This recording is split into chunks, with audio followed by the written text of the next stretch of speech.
এই লোভ হচ্ছে একটি জায়গায় কেবলমাত্র থাকবে, যেটি হচ্ছে সাধু সঙ্গে কৃষ্ণ কথা শ্রবণ, আর পার্থিব বস্তুর প্রতি লোভ থাকবে না।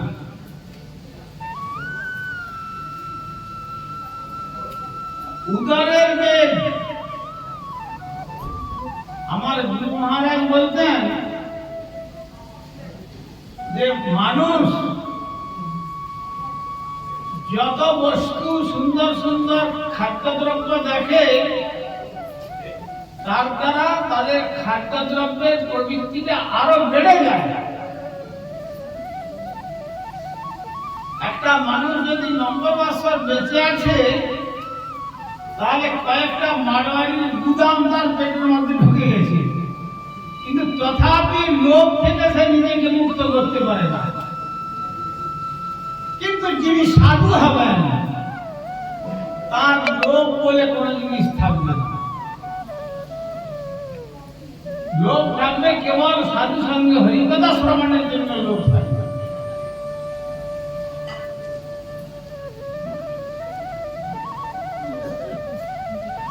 সুতরাং উদরের বেগ থেকে তিনি মুক্ত। আর উপস্থের বেগ, পুরুষ প্রকৃতির যে মিলন আকাঙ্ক্ষা, এ মানুষের মজ্জার মধ্যে বেঁধে বসে আছে। একজন নাম নয়, আমরা যে মনুষ্য হয়ে জন্মেছি এই রূপ ভোগ করার জন্য, উপস্থের যে বেগ তাকে দমন করার জন্য ভোগ করে মানুষ মনে করে যে, লোকে বলে যে আগে ভোগ করো তারপর ত্যাগ। কিন্তু নজাত কাম কাম ভোগেন সম্মতি ভবিষ্যৎ বলছেন, কামনাকে ভোগ করে কখনো মানুষ তৃপ্তি লাভ করতে পারে না। যেমন অগ্নি জ্বলছে, তার মধ্যে ঘি যদি আহুতি দেওয়া যায় কি হবে? আরো আগুন বাড়বে, কিন্তু আগুন নির্বাপিত হবে না। তেমনি কামনা উপভোগ করে কামনার প্রবৃত্তি দিনে দিনে বাড়তে থাকবে, কিন্তু কখনো নিবৃত্তি হবে না। আর যিনি সাধু, তিনি হবেন নিষ্কাম। কবিরাজ গোস্বামী বলেছেন, কৃষ্ণ ভক্ত নিষ্কাম, অতএব শান্ত। ভুক্তি মুক্তি সিদ্ধি কামী সকলে অশান্ত। অশান্ত অবস্থায় থাকলে যেমন নড়ছে, কোনো জিনিস তিনি যেমন স্থান লাভ করতে পারে না, যে হৃদয় এই প্রকার অশান্ত, সেই অশান্ত হৃদয়ে ভগবানের নাম দিল, ওই হৃদয়ের মধ্যে নামের বীজ অঙ্কুরোদ্গম হবে না। সে একজন পাঠক বলছিলেন একটা উপদেশের মাধ্যমে, একজন রাজা বলছিলেন যে আমার একটা বড় পাঁঠা আছে, এই পাঁঠাটাকে যে খাবিয়ে সন্তুষ্ট করে দিতে পারবে, তাকে আমি আমার অর্ধেক রাজ্য প্রদান করব। আর কিন্তু একটা কথা, যদি তৃপ্তি করে নিয়ে এসে আমার কাছে বলে আমি পরীক্ষা করে নেব, আর যদি তৃপ্ত না হয় তার কিন্তু প্রাণদণ্ড হবে। বেশ কয়েকজন লোভী মানুষ তারা এসছে, ছাগলকে সকাল থেকে সন্ধ্যা পর্যন্ত খাইয়ে খাইয়ে সন্ধ্যাবেলা নিয়ে এসে রাজামশাই আমার ছাগল, আপনার ছাগলকে তৃপ্ত করে নিয়ে এসছি। ছাগল কচি কচি নরম ঘাস যখন ছাগলের মুখের সামনে ধরলো, সে আবার উঠে যাচ্ছে, প্রাণদণ্ড হলো। এবং অনেকের প্রাণদণ্ড হলো। একজন সাধু সেই পথ দিয়ে যাচ্ছিলেন, রাজবাড়িতে এত কোলাহল কিসে? না, এইরকম সব ঘটনা সব বললেন। সাধু তারপরে দিন সকালবেলা গেছে, সেই সাধুটি গিয়ে বলছেন, মহারাজ আপনি নাকি বলছেন যে আপনার এই ছাগলটাকে খাইয়ে পরিতৃপ্ত করে দিতে পারলে আপনি অর্ধেক রাজ্য উপহার দেবেন। আর বহু সম্পদ প্রদান করবেন। হ্যাঁ বলেছি তো, না আমি আপনার ছাগলকে বিক্রি করে দেবো। তো রাজা বলছে, মহারাজ সাধু বাবা, আপনি সাধু, ছাগল বিক্রি করে রাজ্য ভোগ করে আপনি কি করবেন? আপনার সব ত্যাগ করেছেন। না আমি তবু আপনার ছাগলটাকে বিক্রি করার বড় ইচ্ছা, কেন এতগুলো লোকের প্রাণ চলে গেছে। তো আমি আপনার দেখুন সাধু বাবা, আমি কিন্তু পরীক্ষা করে নেব, যদি ওই ছাগল যদি এসে আবার খায় তাহলে কিন্তু আমি সাধু হলেও ছাড়বো না, আপনাকে শুলে বসিয়ে প্রাণ দণ্ড দিতে হবে। এটা মনে রাখবেন। হ্যাঁ কোনো চিন্তা নেই। সকালবেলা সাধু আপনি করছে যে একটা ছাগলের দড়ি এক হাতে ধরেছে আর এক হাতে মোটা একটা লাঠি নিয়েছে। রাজবাড়ি থেকে বেরোবার পরেই ঘাসের দিকে যখনই মুখ নিয়ে যাচ্ছে আর মুখের মধ্যে মারছে লাঠের বাড়ি। আবার ভালো ভালো ঘাসের কাছে নিয়ে যাচ্ছে, আবার সেখানে যেই মুখ দিচ্ছে মুখ দিয়ে যাচ্ছে আর অমনি মুখে মেরেছে। আর সারাদিন এইভাবে সমস্ত ঘাসের যত সুন্দর সুন্দর ঘাস, কচি ঘাস ছাগল খায়, বাড়ি মুখ নিয়ে যাচ্ছে আর মুখের মধ্যে বাড়ি, একবারে মুখ খুলে গেছে। তারপরে আর সে যখন দেখলো যে আর ঘাসের দিকে মুখ দেওয়া ছিল না, ঘাসের দিকে দিলে তাকায়ও না, তখন সন্ধ্যাবেলা সাধু বাবা এসে বলছেন যে মহারাজ আপনার ছাগল এখন পরিতৃপ্ত। ঠিক সেই রাজা এখন কচি ঘাস নিয়ে আসছে। যখন কচি ঘাস নিয়ে আসছে তখন ছাগল ঘাস খাওয়া তো দূরের কথা, জানে না সাধু ওই মোটা লাঠি নিয়ে দাঁড়িয়ে আছে। এরপরে যদি আমি ঘাস খেতে যাই তাহলে লাঠি বাড়ি পড়বে, তখন আর ছাগল আর ঘাসের দিকে খাওয়া দূরের কথা মূত্র দেওয়ার অন্যদিকে ফিরে মুখ ঘুরিয়ে নিল।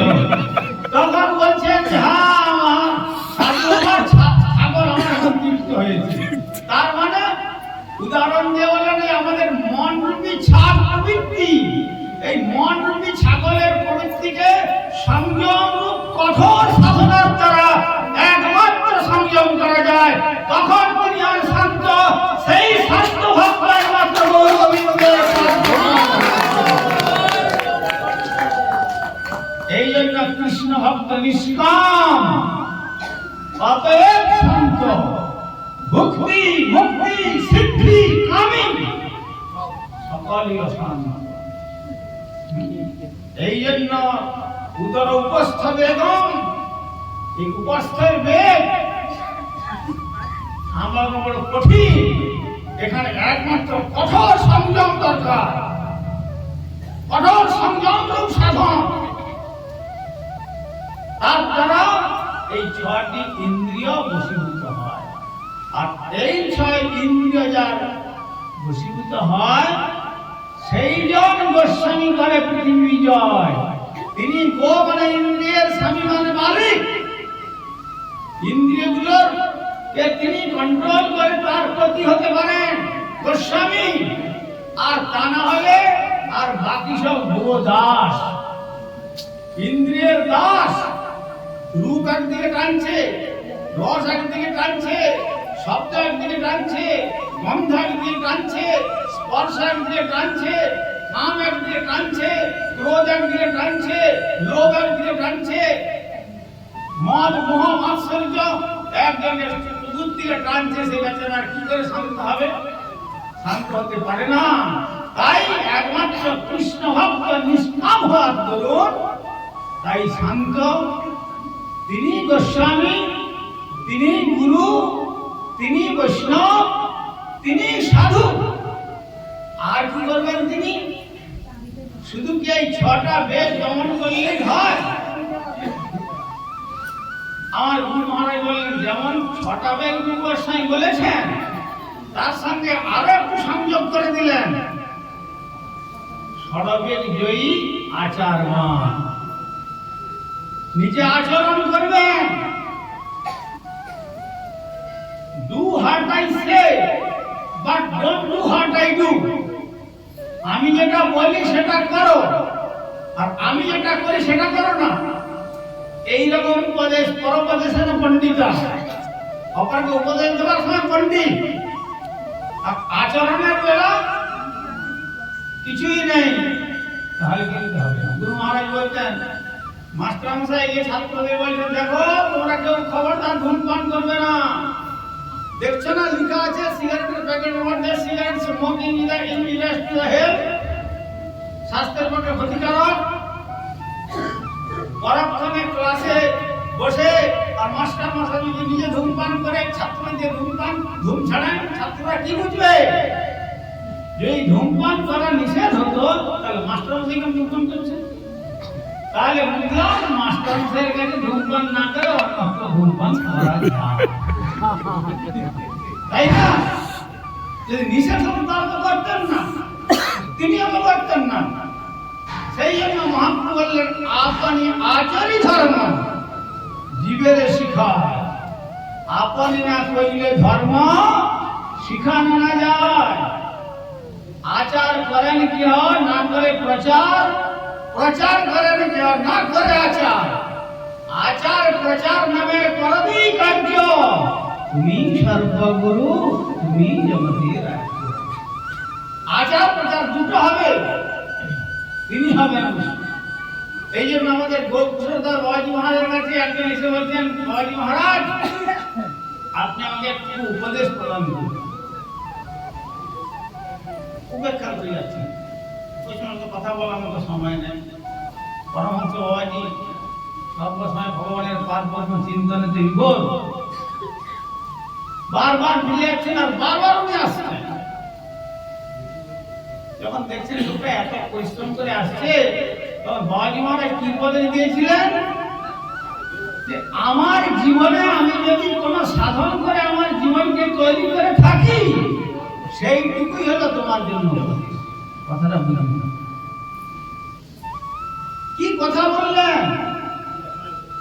আমি যদি জীবনে সাধন করে আমার জীবনে কিছু সাধনার বস্তু উপার্জন করে থাকতে পারি, তাহলে সেইটাই তোমার জন্য আমার উপদেশ, এর বেশি আমার কি বলার।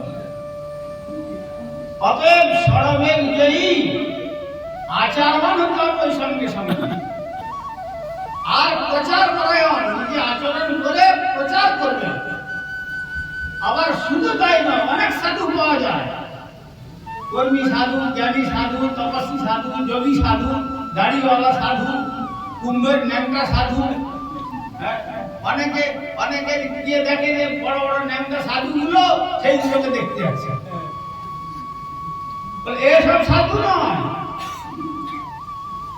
সব সুবিধা পরিশ্রম হয়ে যাবেন, অত সোজা জিনিস নয়। এগুলো সুখদেব গোস্বামীকে অনুকরণ করা, এর দ্বারা কোনোদিন মঙ্গল হবে না। তো মঙ্গল কি করে হবে? তার সঙ্গে কৃষ্ণই নিষ্ঠা, নিষ্ঠার সহিত কৃষ্ণ ভজন করবেন। এই জন্য যিনি প্রকৃতপক্ষে 100% শ্রীকৃষ্ণ ভজন করে আপনার জীবনকে আচরণে প্রতিষ্ঠিত করে উপদেশ দান করেন, সেই জন গোস্বামী করে পৃথিবী বিজয়। তিনি সাধু, তিনি গুরু, তিনি বৈষ্ণব। সেই সাধুর যদি সঙ্গ করা যায়, তুলসীদাস শঙ্করাচার্য বললেন, ক্ষণমিহ সজ্জন সঙ্গতি রেখা ভবতি ভবার নবকর্ণে নৌকা। ক্ষণকাল যদি সাধু সঙ্গ করতে পারে, তাহলে অনায়াসে ভবসাগর উত্তীর্ণ হয়ে প্রকৃতির পরপারে, ব্রহ্মাণ্ডের পরপারে, গোলক বৃন্দাবনে শ্রী গৌর গোবিন্দের পার্বত্য লাভ করে মনুষ্যতার জীবন। অতএব আজীবা শতেক বর্ষে অবশ্য মরণ, নিশ্চিন্ত না থেকো ভাই, যত শীঘ্র পারো ভজ শ্রী গোবিন্দ চরণ। জীবনে ঠিক নাই, আজ হোক বা 100 বর্ষ পরে হোক, এই জগৎ ছেড়ে আমাদের একদিন চলে যেতে হবে। দেহ ছাড়িয়া যবে যাবির সংসার, কোথা রবে তোমার এই সাধের পুত্র পরিবার পুরিয়ে দেহ ছাড়িয়া যবে যাবি রে সংসার কোথা রবে তোমার সাধের পুত্র পরিবার আহা নয়ন মুদিলে নয়ন মুদিলে সবই অন্ধকার তাই রাখো রতি মতি ওই রাঙা চরণে খেলায় রতন হারায় নামন কেবল হরি হরি বল বদনে খেলায় রতন হারায় নামন কেবল হরি হরি বল বদনে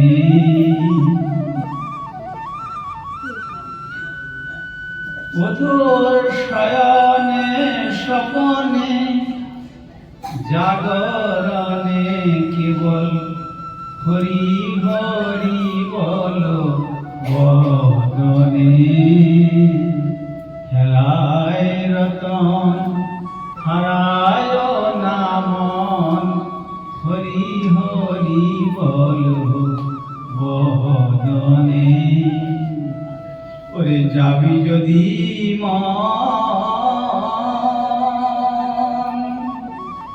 ওরে মনে